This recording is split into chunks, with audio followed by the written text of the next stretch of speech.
আসসালামু আলাইকুম রহমতুল্লাহি ওয়া বারাকাতুহু। আজকে আমরা কয়েকজন বন্ধু এবং আমার এক মামা, রানা মামা মিলে আমরা সবাই মিলে গেছিলাম দিঘলিয়া উপজেলা অফিসে ব্যাডমিন্টন খেলার উদ্দেশ্যে এবং কিছু পিকনিকের মতো করে খাওয়া দাওয়ার উদ্দেশ্যে গেছিলাম। তা অনেক ভালো মজা হয়েছে।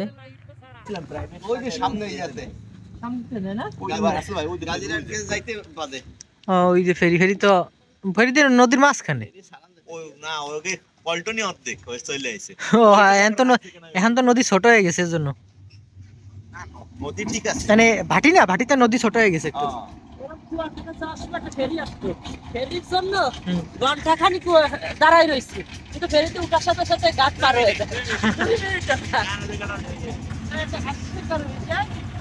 উপজেলা অফিসে ঢোকার সময় ভিডিও নিতে পারিনি, যার জন্য রিভার্স করে এই ভিডিওটা দেখাইলাম। বেরোনোর সময় ভিডিও রিভার্স করে ঢোকার ভিডিওর মতো করে দেখাচ্ছি যে আমরা উপজেলা অফিসে যখন ঢুকি সেই পরিবেশ। অনেক ভালো একটা পরিবেশ, জায়গাটা অনেক সুন্দর। ব্যাডমিন্টনের মাঠ আমরা আগে রেডি করে রাখছি। যতটা দূরে মনে হচ্ছে তার থেকে একটু বেশিই দূরে। মাঠের এপারে আমরা, ওই পারে রাস্তা, রাস্তার পরে ওখানে একটা কনক্রিটের ঢালাই দেওয়া মাঠ। মাঠটা অনেক সুন্দর, খেলে অনেক মজা পাইছি। আমরা আমাদের এলাকায় যে মাঠে খেলি সেটা মাটির জায়গাটা অনেক ভালো না। ওই মাঠে খেলার পরে ইদানিং আমাদের মাঠে খেলার ইচ্ছা আর হচ্ছেই না। আমরা এখন ভালো মাঠে খেলার আশা পোষণ করতেছি। সবাই চাই যে ওই মাঠে যে বারবার খেলি। এই যে সুমন, আব্দুল আজিজ, সাব্বির। কিছুক্ষণ পরে আমরা এখানে এসে খাওয়া দাওয়া করবো। এখানে রান্না বাড়া চলছে, খিচুড়ি আর গরুর গোস্ত। আর ভিতরের পরিবেশটা সম্পর্কে বললে অনেক ভালোই, যে মনোরম পরিবেশ, কোনো বিশৃঙ্খলা নেই, শান্তিপূর্ণ একটা পরিবেশ। নৌবাহিনী, সেনাবাহিনী সম্ভবত ভিতরেই থাকে। সরকারি জায়গা তো, অনেক ভালো পরিবেশ, সেফটিপূর্ণ জায়গা। আমাদের বন্ধু রুহুল আমিন, ওর সুবাদেই আমরা এখানে খেলতে গেছিলাম। কিছু খেলার ফুটেজ তো আপনাদের দেখা প্রয়োজন, অবশ্যই খেলার ফুটেজ দেখেন আমাদের।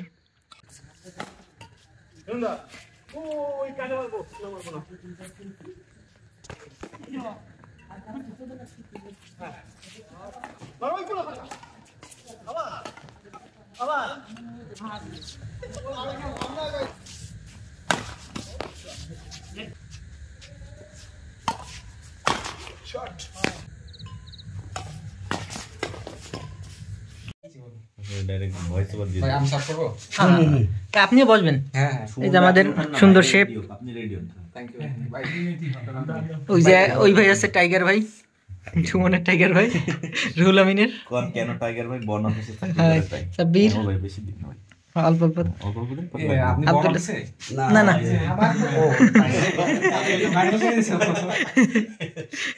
বর্ণ অফিসের টাইগার। সুন্দরবন পস্তাক।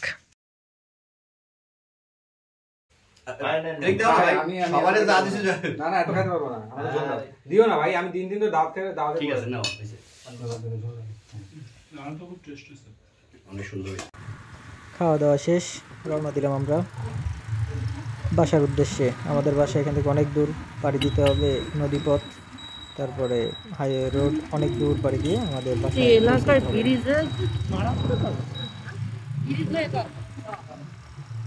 পরে তো এদিকে আর ইজিলি আসা যাচ্ছে, কিন্তু এখন ট্রলার ফেরি খাওয়া দাওয়া হবে। ট্রলার ফেরি তো জেলখানাঘাটে ব্রিজের আবদার করে। জেলখানাঘাটও তো আমাকে একটা দরকার, কিন্তু আমার মনে হয় জেলখানাঘাটে দরকার না। জেলখানাঘাট ওই জায়গায় না হয়, যদি দূরে ফেরি বেশি দেয় তাতেই হয়ে যাবে।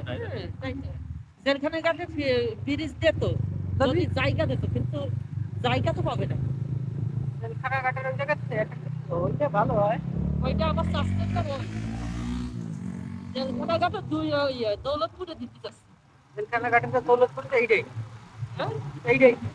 দৌলতপুরে অনেক কত এই পাশে না রেলিগেট, হ্যাঁ একটু বেশি এদিকে, কিন্তু ওই তো মানে এটা চাইছি, এই জায়গায় যেহেতু বৃষ্টি হচ্ছে সেহেতু এইটাও দেবে না। মানুষ ওই যে নদীর উপর পাগল ছাগল বলে না অনেকে,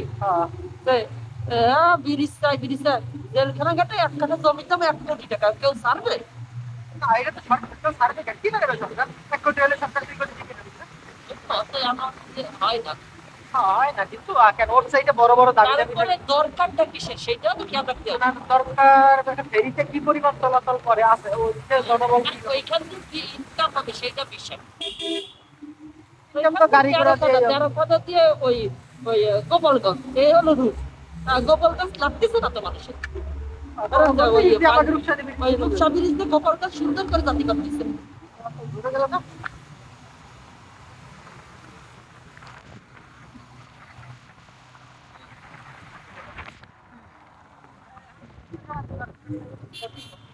না করে দিয়েছি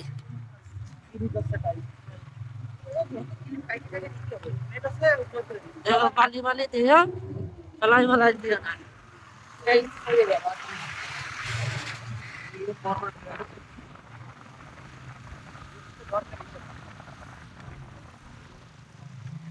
এখানে একটা গেট আছে ব্রিজের কাছে অনেক দূর হয়ে গেছে আমার এই ব্রিজ সম্বন্ধে আমাদের ধারণাই নেই 2 বছর 3 বছর লাগবে 5 বছর লাগবে কিন্তু ভালোই হয়েছে তাই মানে হবে মানে এরকম হওয়ার মানে হবে হবে এতগুলো ফিগার হয়ে যাওয়া মানে হয় হয়তো মেয়াদ বাড়বে 5 বছর 5-7 বছর আরো লাগবে কারণ এইসব জায়গায় রাস্তার দাম কত জমির কত বাড়বে বাইরে কি আসছে ভাই যে জায়গাতে সেই জায়গা আসলেই তো বিষয় হলো ব্রিজ না ব্রিজের পরে রাস্তাও এরকম বানাতে হবে সেই রকম বড় এই সোয়া রাস্তায় হবে নাকি এই রাস্তাটা ইউজ হবে না উপর থেকে এই রাস্তা তাহলে ইউজ হবে আর কি এই রাস্তাটা তাহলে ইউজ হবে না ব্রিজ তখন হবে না ওই রাস্তা আমরা যে রাস্তা দিয়ে আইছি ওই দিকের ওই রাস্তা বড় হবে হ্যাঁ এইগুলো থাকে তারপরে নদী শাসন থাকে সেটা তো হ্যাঁ নদী শাসন কম বেশি নদী শাসন করার জন্য অনেক টাকা পাবে কারণ যদি একদম শেষ হয়ে যায় নদীর মোড় তাহলে ক্ষতি হবে ঘাটে চলে আইছি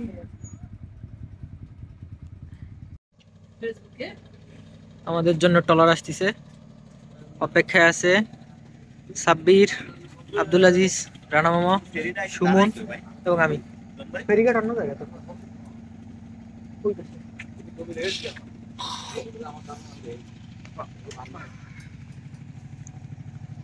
আব্দুল আজিজ ব্যাগ থেকে চলে যাবে না বলে হয়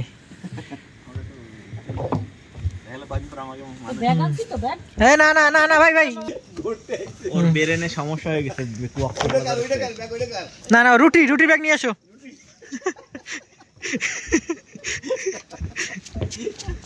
কালকে দোকানে নদীতে নামতো নদীতে নদীতে তোর মাথা ঘুরে বলে আরে আমরা গাড়ি না সবাই রাতে ওঠে যায় না অনেক বড় নাকি ওইটাই গাটা বড় তাই তো দেখতেছি না বড় এই যে এখনো দেখা গেছে তোমার 5 কান গাড়ি ধরবে এতে প্রাইভেট কার নেওয়া যায় ও ওটা আমরা দেখছিলাম প্রাইভেট ওই যে সামনে ইয়াতে প্রথমে রানা মামা তার বাইক নিজেই উঠালো আমারটা আমি উঠালাম সাব্বিরেরটা এবং সুমনেরটা ট্রলারের যে লোক ওই লোকই ধরে উঠাই দিল এবং ট্রলার চলতে চলতে এপারে চলে আসলো খুব শীঘ্রই নদীতে ভাটি আর বেশি বড়ও না নদী এর জন্য খুব দ্রুত সময়ের মধ্যে আমরা নদী পাড়ি দিয়ে চলে আসলাম এপারে আল্লাহর রহমতে কোনো সমস্যা হয়নি আমরা চলে আসছি আমাদের কাঙ্ক্ষিত এপারে আলহামদুলিল্লাহ হাত ঠান্ডা হয়ে যায় এই তো বেশি না দাও তা ঠিক আছে সাপে তো আসো আমরা চলে যাই আমার যে ক্যামেরাম্যান তাকে বলে জোর করে ভিডিও করাইতে হয় তাকে দিয়ে সত্যিকারে কোনো কাজই হয় না এটা কি কাজ করতে আসো গাড়িগুলো রিপোর্ট নিয়ে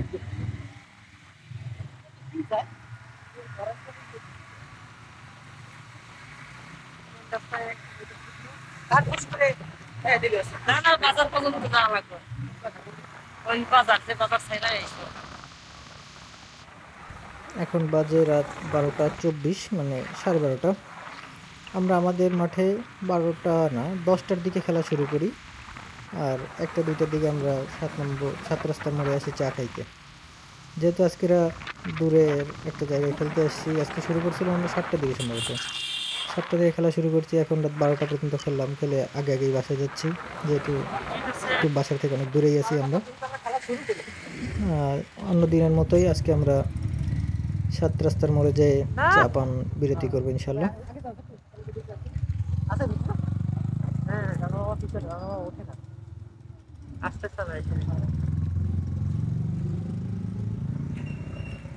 আর আছে পিয়ালের উদ্দুলো ভাই জম্মের আসতেছে ভাই ভাই মুটকু সরি সুমনের দুলো ভাই আমাদের